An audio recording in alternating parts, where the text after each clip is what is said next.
So first of all, thank you very much for having us here. It's a pleasure to be in Finland and to being able to explain what we do in Spain. And it's a real pleasure also to spend these days in Finland, even in the winter, because it's very exotic. Actually, go back home and say, I've been in Finland in November. My name is Concha Salguera. I work for that NGO in Spain, and I also coordinate that project at Mediterranean level.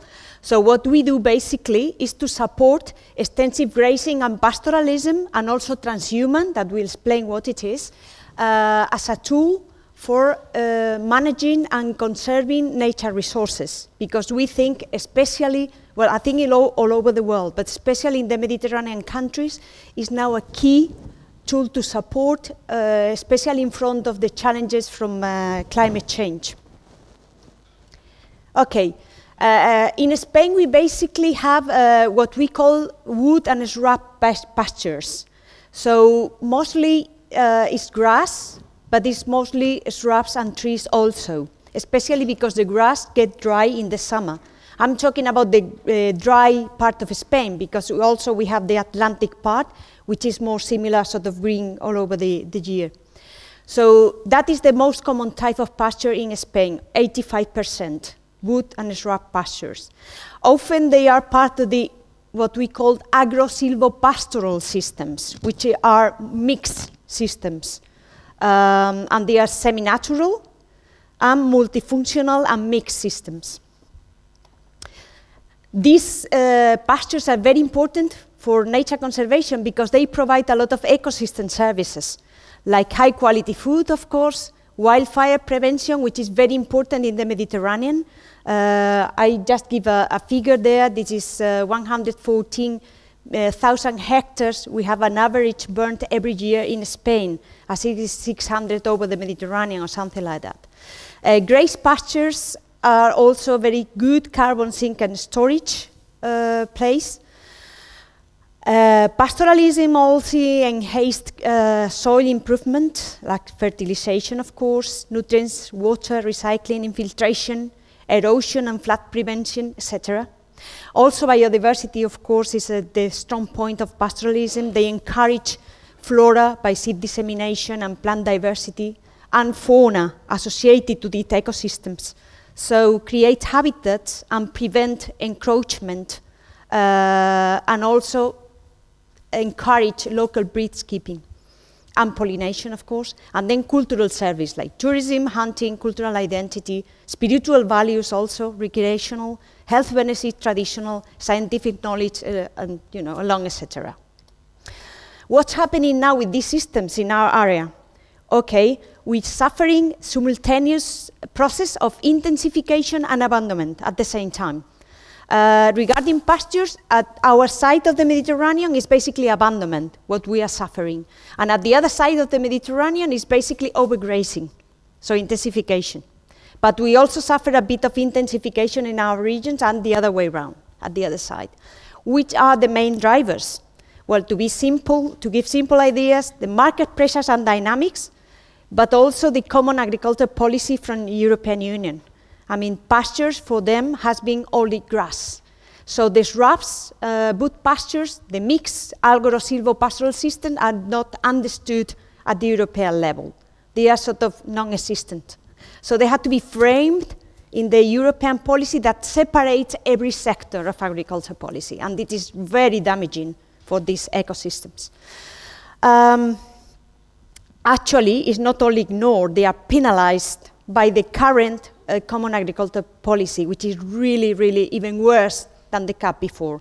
If you want to know more, I give you that link from the European Forum on Nature Conservation and Pastoralism, for which I've also been working and we collaborate with.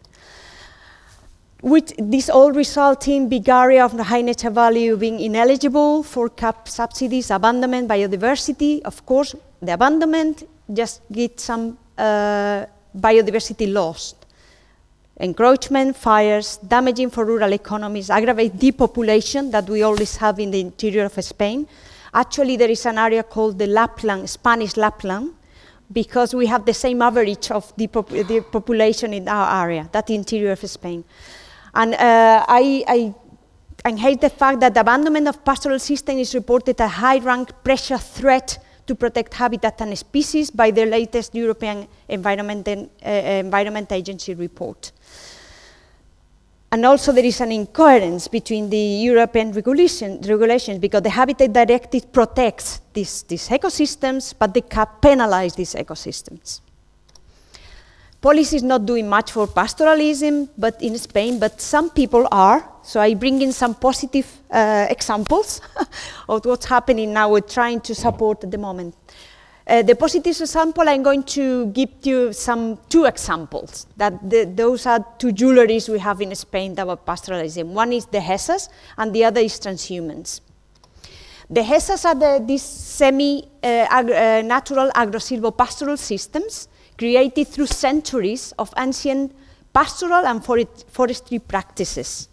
They are the most extensive high nature value farming system in Europe. They are a sort of, so you can see clearly, they are sort of savanna-like wood pastures, and only existing in central or southwest of Spain and Portugal. They are already there. And you see the coincidence between the dehesas and the Natura 2000 areas. They're very abundant, and that's not a coincidence. Converting the original poor soil woodland, which is the Mediterranean, originally that was the Mediterranean woodland, that has been converted into one of the Mediterranean richest biodiversity hotspots. And that is the miracle of this traditional management. The harboring outstanding floral diversity, more than 20 plant species per square meter sometimes, or even over that. And home to emblematic and rare wild species. Like, well, this is some of them. They are supported by these dehesas. And different natural products, such as coke. And of course, the source of the world's best ham. Excuse me, because the Italians know it's the Parma ham, but we're competing about that. So it's the jamón ibérico, the Iberian ham, which is made from pig fed on acorns. And the dehesas are also the winter home for some of Finland's heritage, which is, no, it's not working. Sorry, I had a sound effect for you to guess what it was, but it's not working. Okay. There were, yes, the sound of these birds, lovely birds. I hope it's correct, because I got it from the Google, no? Oh, I knew that. I knew that. Okay. So what that mean? Okay. So no sound, and the noun is not correct. But you know what they are. So part of the, you know, most of the cranes, grullas, we call them in Spanish, cranes from Finland and all this part of the world spend the winter in the dehesas. So, and this is not correct either. It's my particular Finnish language. So more than 140,000 cranes spend the winter in the dehesas in Extremadura. Extremadura is the region, one of the regions someone has been talking about here, in that part, the west side part of Spain, and it's actually my region. And some coming from Finland, and I said, and 75% of Extremadura is an IBA, so it's an interest bird area, exceptional in Europe. And you can see in the winter, well, the whole year round, more than 337 bird species just in this one region. An important economics, of course, resource for the area, this bird watching. Transhumance is the second jewelry. Transhumance is the most effective farming system in terms of use of resources. Why? Because they're just searching where the pasture is available. So what's happening in the dehesa, this is a complementary of the dehesas, but not totally. The dehesas in the summer, they're exhausted. I mean, we don't have grass anymore in June, till October. So the herd had to leave. And they live through these roads to the mountains pasture.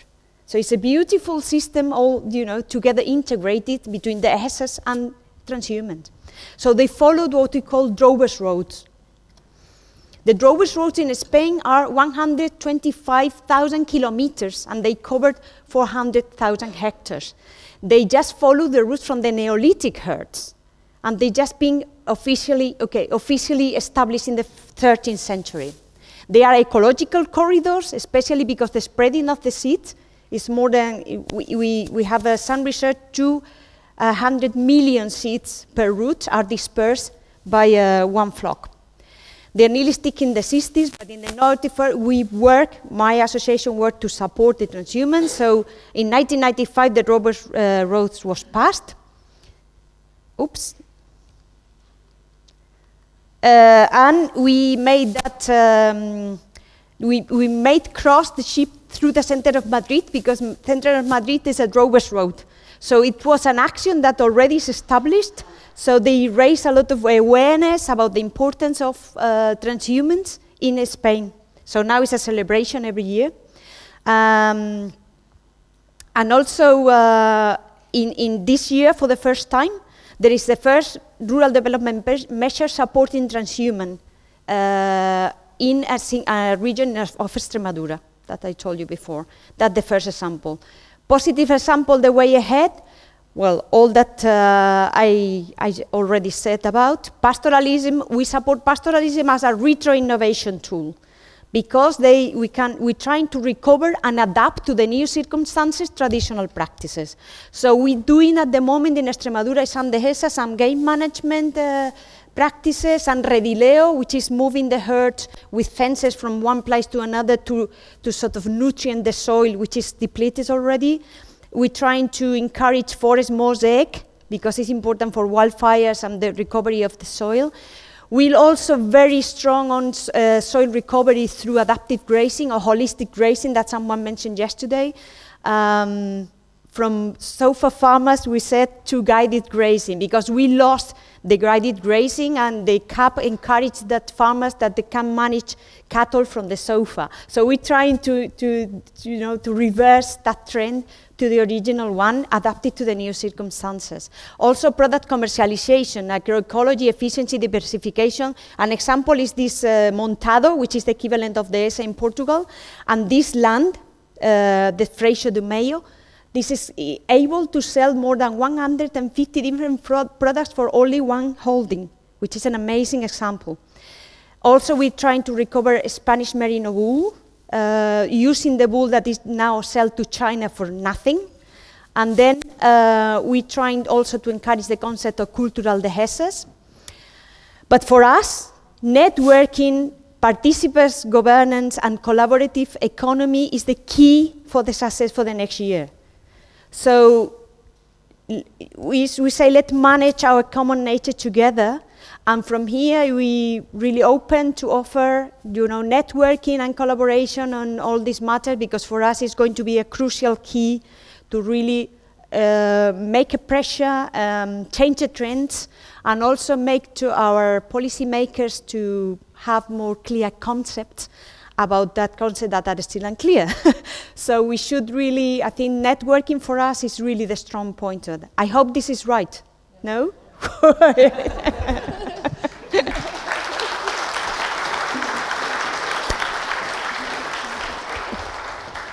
Thank you, Concha. Okay. And here you are. Thank you very much. Some pictures from Finland. Thank also you very much. I think there are some grains. Yes, I'm sure. With the correct name. Yes. I will explain you later. Yeah, okay. Yeah. Good. Thank you. Thank you. Okay. After this very inspiring presentation from Spain, some comments, some questions before the discussion.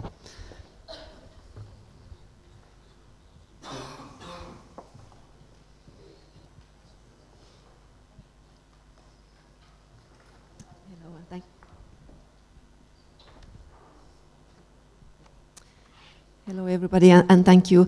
My name is Mari Tarvela. I come from European Commission, from DG Environment, Nature Protection Unit. I noticed that you mentioned the problem with the common agricultural policy, and sometimes the conflicts between the habitats and species that we try to protect, through the Habitats Directive and Birds Directive, and then for example, the rural development programs are supporting.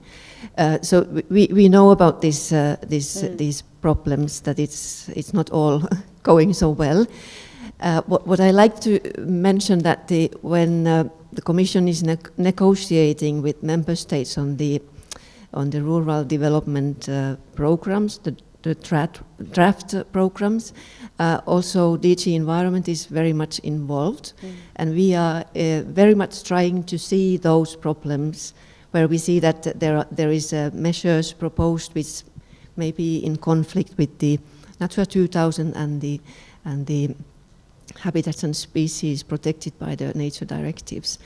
I think we have managed to do or find, let's say, the main, or let's say more striking problems, but not all. And in the end, the decision is by the member state. So there has been extensive negotiations between the Commission and member states, but in the end, the member states are deciding what they want to finance. Thank you. Thank you, Marita. The Commission view? Can I say something about? Yes. Yes, I mean, I know you are right, and I know DG Environment is really aware of the problem. The trouble is also that the CAP have 2 pillars, and the first pillars suck up the 80% of the funds. So that is a very powerful tool against the other one that is only 20%. And on the other hand, that had to be co-financed. So states that have no really money available, they don't spend extra money. They can't spend, or they cannot, they don't want to spend extra money on supporting rural development measures. So I think we should really change the imbalanced result of the 2 pillars at the moment. That would be another, way to look into. Okay. Yes, a very good point. And now some more comments or questions.